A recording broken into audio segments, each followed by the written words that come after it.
everybody, it's Joe Perrott, founder of the Ladies Working Dog Group. Are you feeling stuck with your Gundog training? Trust me, you're not alone, and that's exactly why you need to be here. Every week, we're bringing you the best tips and hacks to make training your Gundog easy peasy. We'll keep it straightforward, no fuss, just actionable guidance that you can put straight to use. So let's get started. Hello and welcome to another episode of Found It, Fetched It. This week we're going to be talking all about the power of play in Gundog training and how it can supercharge your motivation, your bonding and your overall training process. Joining me this week is the amazing LWDG group expert Clare Denyer. How are you today, Clare? Good afternoon, Joe. It's very exciting to be having a chat about this topic today. I love a bit of play. Play isn't always a word that we see used in the very serious world of gun dog training. Can we start by talking about what we mean by play when we talk about it? Yes, it is a way to bond with your dog, to motivate your dog, to build a connection with your dog, and it's really underestimated as a reward system for the dog as well.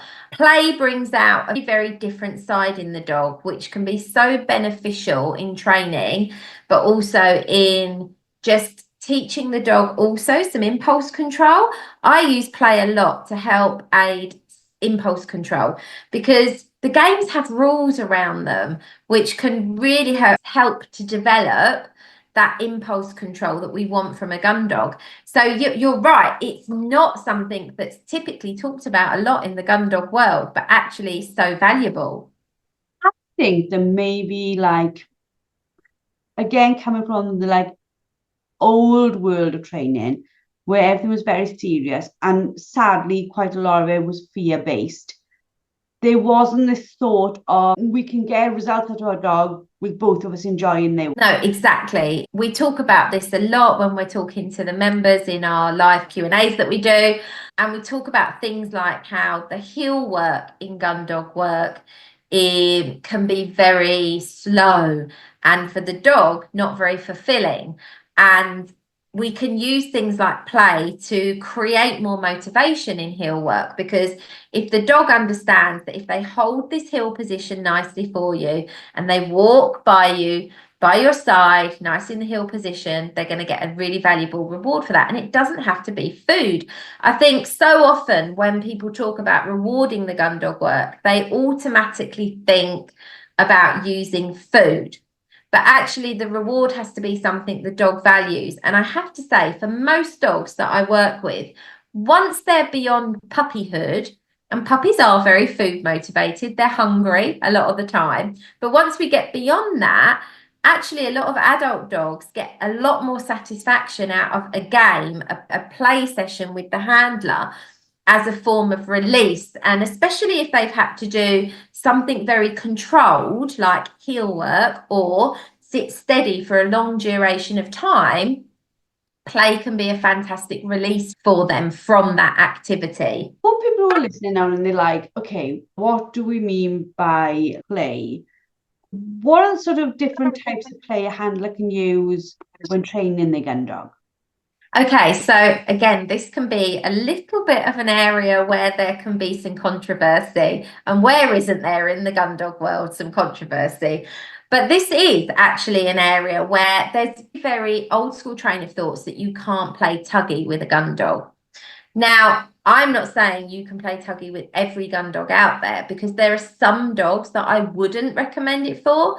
Maybe if you've got a dog that is a little bit hard-mouthed or something like that, then I wouldn't be playing tuggy with that dog. But to teach a dog to play tuggy in a fun way and to release when you're asked to, and using things that are very different from your retrieving articles, you can actually create a lot of fun with that dog. And I play tuggy with all of my dogs and they all really enjoy it. And they're all working gun dogs and that's never been a problem. And so many of my clients' dogs, we've used tuggy to improve their hold and to teach them a nice solid release, to improve impulse control. But there are rules around it. So we don't play tuggy with a dummy or with anything else that the dog is retrieving formally. So we have very specific items that the dog can play with and tug with. And it's just a really fulfilling game for the dog. The dogs really get into it.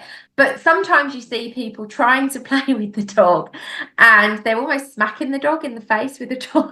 I know that no one can see this because it's a podcast, but you can. And they're like going, come on then, get it. And like hitting the dog in the face with a toy. And I'm like, do you really think that's going to get anywhere with the dog? That's not really very motivating.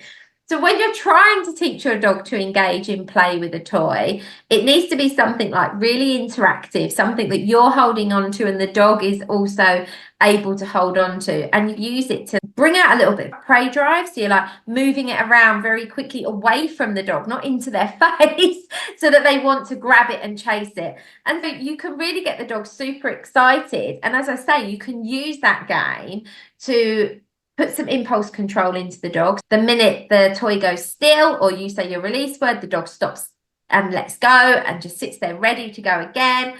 There's so many things that you can do with that little game with the dog.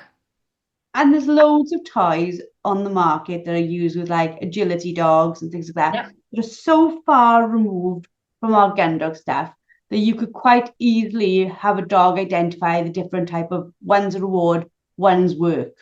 Yes, 100%. So I have very specific tuggy toy items that I have for my dogs.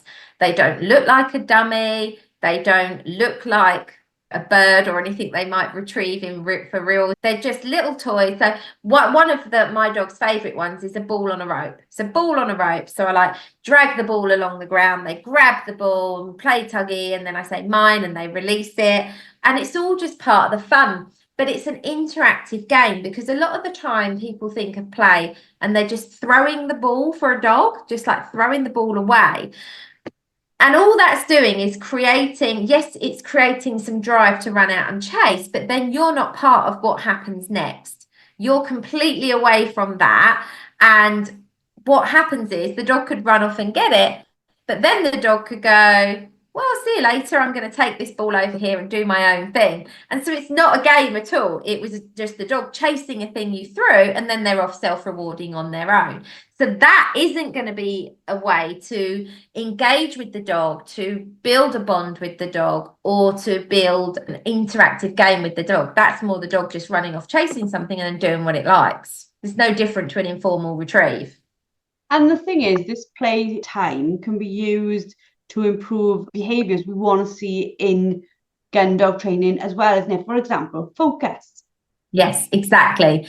Exactly. A lot of people say that their dog will just see something moving and they're gone, or they'll say they're struggling with steadiness. The dog hasn't got the impulse control. But you can use games like you could use a flirt pole and teach the dog to sit when the item moves, and then use a release cue, move the pole again, and the dog then chases it, and when it stops they sit. So you could then put your sit whistle into that. You could start to put that impulse control and steadiness into that. It's just thinking outside the box, but making the training more fun for the dog. Do you think that this type of play as a reward, as a motivator, can help with dogs that might be showing a lack of interest in the work aspect of what they do? 100%. So a lot of dogs have got a lot of drive to run out, chase a thing and pick it up. But then the part that a lot of the dogs maybe don't want to do so naturally is to bring it back, the retrieve piece of it, the return and the delivery. So we can use these interactive games to improve the dog's desire to actually have contact with you when they're holding something, to bring you something. So we actually was doing this with our youngest dog. She loves to chase things and loves to retrieve, but the bit that wasn't natural was as soon as she got it back to John, she'd just spit it out. And what we noticed was she wasn't really into kind of this handover section, which is essentially your delivery. So John started playing a bit of tug with her. The next thing, she's just picking random items up off the floor and like shoving them in John's hand. Interact with me. So that game, that little game of tuggy, taught her that to get John to interact, all she had to do was put things in his hand. It was a game changer, absolute game changer. It can also help us as well with physical conditioning, can't it? Because we tend to not acknowledge or not realize that sometimes what we do in gun dog work follows very similar patterns, like retrieves out and back and all those types of behaviors. Whereas if we suddenly bring in this play where they like play bow in, they move from left to, they're doing all these types of things, they're now conditioning a whole different set of muscles. Absolutely. It can be great for their core strength.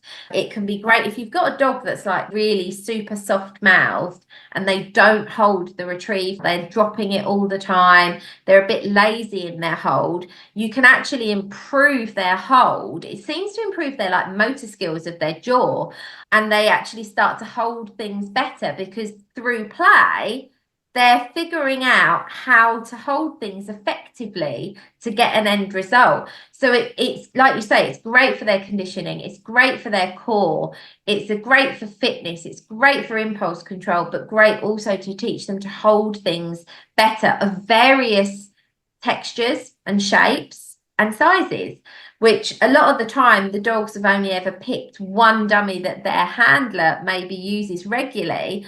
But the minute that item is then a different shape or a different size or a different texture, the dog maybe doesn't hold it as well. So it can really help with that as well. Do you think this sort of play can enhance communication? Can it be that where you've lost that connection or never completely built that connection with the dog, that you can use the play to deepen the bond and potentially rebuild trust and connection? Yeah, definitely. There's been quite a lot of dogs who have been very lackluster on the return of a retrieve, and they just seem to have lost that pizzazz. And you can see they're doing it, but they're doing it because they've got to do it. And actually, as long as our timing is good, so the dog delivers the retrieve, we can then get that toy out, play with the dog. What you notice very often is the dog's return with the retrieve speeds up because it's in anticipation of getting this exciting play that comes after it. Because especially if you've got a dog that's maybe been oversteadied, steadied up a little bit too young, they just lose that bit of drive and love for the job. So you can use play to rebuild that drive and to put that passion back in. And the dog starts coming back faster in anticipation of the game that comes afterwards. I think a human example of this is like when you parent youngsters, you're very much everything's excited. You encourage them to run back to you. You're pulling all these happy faces. You're super fun because you want them to engage with you and stay close to you and be with you. And then they get to teenagers and you're like, have you put on the dishwasher? Have you done the washing? And they get to the point, they're like, the best thing for me to do is to just make sure I don't see you because then you're not going to ask me to do anything. And I think we forget that with our dogs, that we are really good at encouraging and motivating at the puppy stage. And then when they've got it, we stop giving them that sort of input, that connection from our side. Yeah, that's exactly it. I mean, you do get this percentage of dogs, you do get these percentages that are really natural retrievers and they do it for the love of the retrieve. But not every dog is like that. And some dogs need that little bit more. And this is where we sort of talk really openly about working with the dog in front of us. We say it every podcast, we say it in every live Q&A, but it's so true because not every dog is a natural retriever. Or they might be a natural keen retriever, but then something happens in the training and it changes how they feel about it. And then it's the dog's lost its drive. And instead of thinking outside the box and thinking, how can we reignite the passion? How can we get back those traits that we saw in this dog as a puppy or as an adolescent when it was running in enthusiastically and flying into our arms with the retrieve?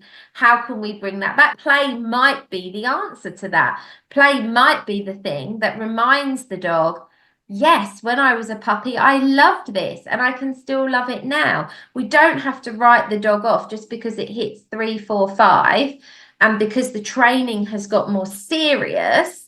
Perhaps we've forgotten how to play with the dog. Because if you think about it, when they're puppies, like you said, everything is play-based. Everything we do with the puppy is play-based.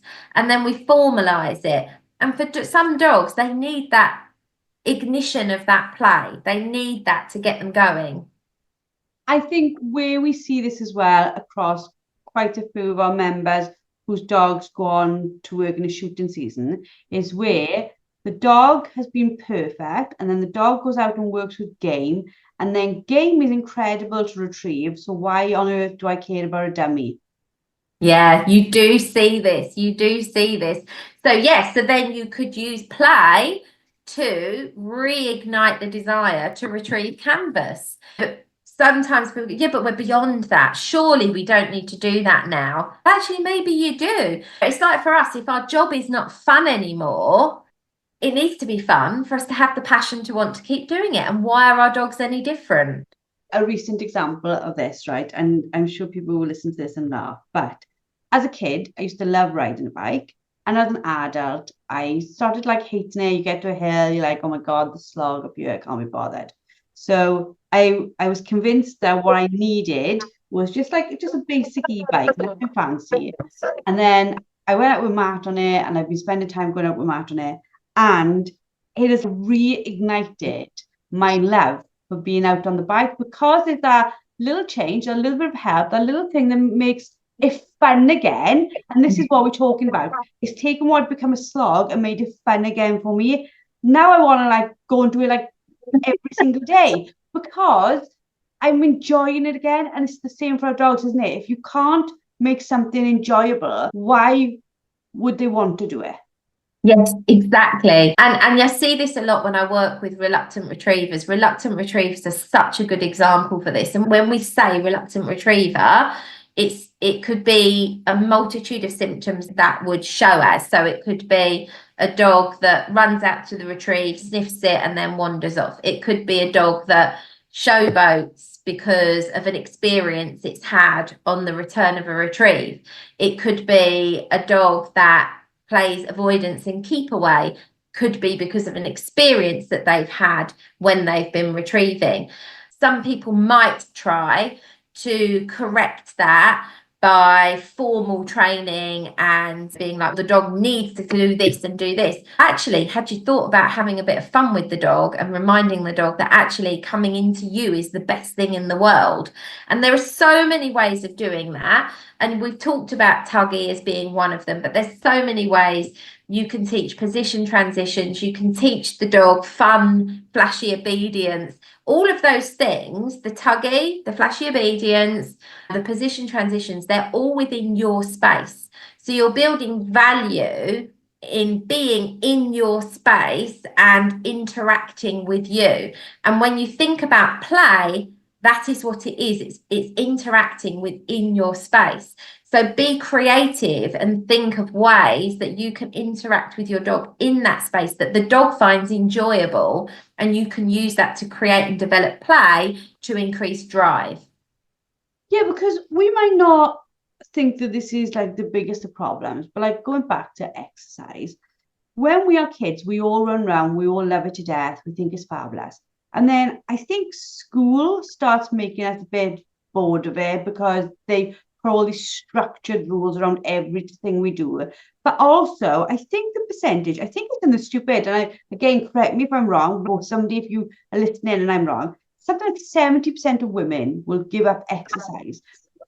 And we used to love it. We used to run around as kids, but we give it up because it stops being fun, because we care how we look, we care how we do it.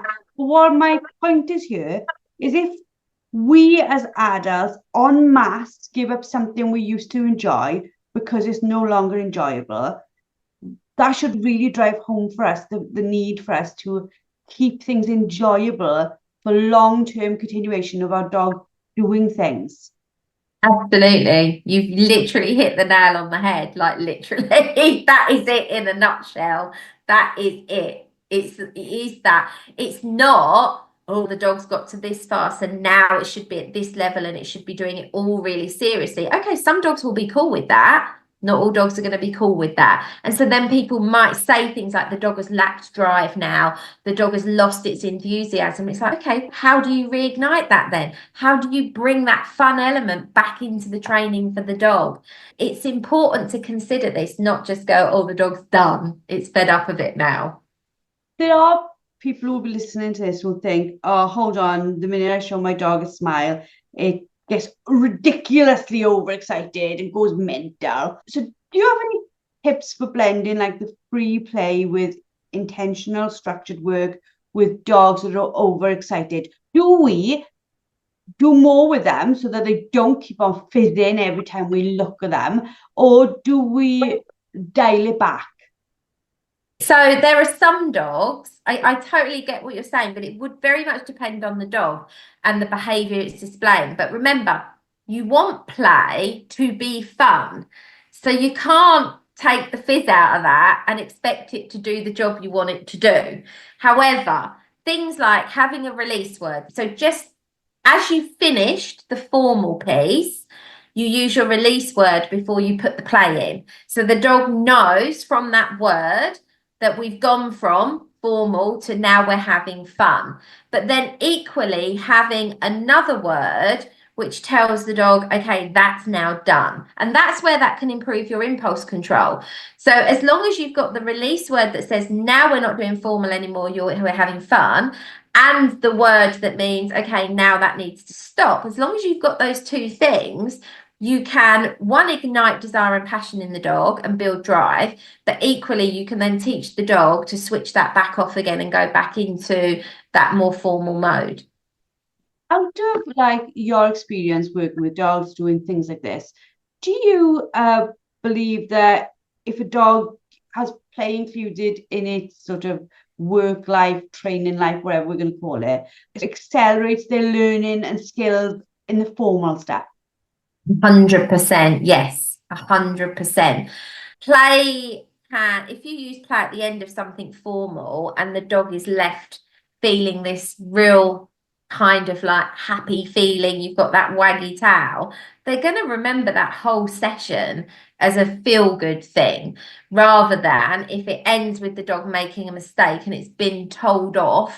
I can't think of a different word for it, but been told off, and the end of the session is like that. The dog's not going to be as motivated to get out and do a good job next time. If you can leave the dog feeling, what's the word I'm looking for? Euphoric? That is the word, Joe. We can leave the dog feeling like that about the session, there's going to be a much greater chance that the next time you get that dog out to train again, they're going to be like, yes, bring it on, let's do this. I think that we have to change a whole industry's thoughts around this, don't we? We just need to say, look, it's almost a little bit like lighten up on the gun dog training attitude, because there tends to be this thought. Can you imagine, for example, going to a working trial and pulling out your tuggy? We're not there yet, are we? No, sadly, we're not there yet. However, there are some amazing people out there doing that do play with their dogs. But I think maybe they're just not talking about it yet. There are people out there doing it, but they're not talking about it yet. And in other dog sports, people are talking about it. In protection sports and things like that, they really talk about play and motivation. They really talk about it. But for some reason, in the gun dog world, people are still not openly saying it. Yeah, I know that they're doing it, but they're not talking about it yet. I think it's just that opening up and being free about it. If you think about it, actually, it's sort of making me giggle, because if you watch, my husband watches so much of police camera action, it makes me want to pull my own eyes out. But when you see the dogs that are doing like very, very serious work of finding criminals, probably one of the most serious jobs a dog can do, looking for explosives, things like that. And all those police have something to reward their dog with when they find someone, and they're really open with it, and they're like, this is why he loves to play with, this is his reward, and none of us look at it and go, they're not taking that seriously. Exactly, that's my point. Why is it the gun dog world is so far behind on this? So far behind. We're trying. Yeah, I think you're absolutely right. I reckon they are doing it, and then what they do is it's almost like a part of their secret arsenal of training top level dogs, is they don't tell anyone about the play they do with them. Yep. Why hold it a secret? Let it out. Yeah, but then maybe it'll put an edge on who wins next time. Now we're putting conspiracy theories out there. We must stop. What, just to finish this podcast, what's the most sort of common mistakes you see when handlers are trying to incorporate play? So the people who listen to this are going to go play now. Where do they get it wrong? Okay, so my top tips for developing desire and motivation to play: specific toys that the dog doesn't have access to other than when you bring them out as that reward. Don't smack the dog in the face with it, trying to get it to play with it. Build a bit of prey drive, drag it across the floor, get the dog chasing it, let the dog get it, let the dog hold on to it. And really, if your dog loves physical and verbal praise, when they've got hold of that toy, give them that physical and verbal praise whilst they've got the toy in their hand, in their mouth. Sorry, dogs don't have hands, do they? It's in their mouth. And and then put those toys away, leaving the dog wanting more. So you build that desire and drive to want to have that toy again. So when I built it with Rose, I used to then whip that toy out after an amazing recall. So her recall got really fast because she was like, if I come in really fast, I get that toy and things like that. It's really important they don't have access to those items that you're going to use for this interactive play at other times, that it just comes out and you build that value in it. Keep the sessions really short and sweet. Always leave the dog wanting more. If you've done like 3-4 minutes and the dog's like tiring, that's not going to build drive. So you want to stop while the dog's really fresh and wanting more to build that desire. If there are any other questions you have for Claire on this topic, you can cover it in one of our live coaching or in our members chat. For those of you who are not members, join and we can help you with doing this perfectly. Thank you, Claire, for a super fun podcast. For those who are listening, we would love it if you would subscribe and review. That helps us to get more episodes out to the Gundog training community. And you never know, this episode might help people change the way they play with their dogs. Thank you all. Hope you've enjoyed it, and we'll see you all next week. That's it for today's episode. A massive thank you for tuning in. Don't forget to head over to the LWDG and sign up for our membership. Get access to expert-led training, a wonderfully supportive community, and the resources you need to become a confident and skilled gun dog trainer. Let's take this journey together, because no woman should have to train her gun dog alone. We'll see you all next week.